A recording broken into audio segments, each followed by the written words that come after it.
આજરોજ અમારે ભાલકા શ્રીબાઈ ગરબી ચોકમાં ભાલપરા જિલ્લા પંચાયત સિરીઝનું ભારતીય જનતા પાર્ટી દ્વારા આયોજિત સ્નેહ મિલન હતું અને દરેક જગ્યાએ દરેક જિલ્લા પંચાયત સીટ વાઇઝ આ રીતે સ્નેહ મિલન આખા ગુજરાતમાં ભારતીય જનતા પાર્ટી દ્વારા કાર્યકર્તા દ્વારા કરવામાં આવે છે.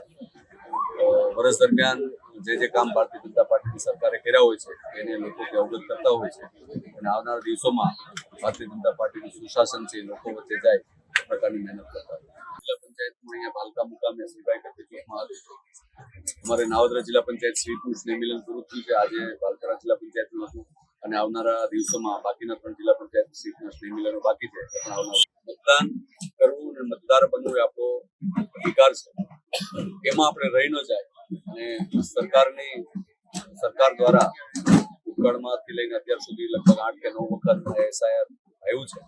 એ દરમિયાન આપણા મતદારો છે એની ખરાઈ કરીને મતદારમાં આપણું નામ દાખલ કરાવીએ અને જે મતદારો ખોટા હોય છે એ મતદારોના નામ અહીંથી નીકળી જાય એ પ્રકારની આખી SIRની વ્યવસ્થા છે અને એની બાબતની તમામ પ્રકારની માહિતી અહીંયા સ્ટેજના માધ્યમથી અમે લોકોને અવગત કરાવીએ. આજે ભાલપરા જિલ્લા પંચાયતનું ભારતીય જનતા પાર્ટીનું સ્નેહ મિલન રાખવામાં આવ્યું હતું.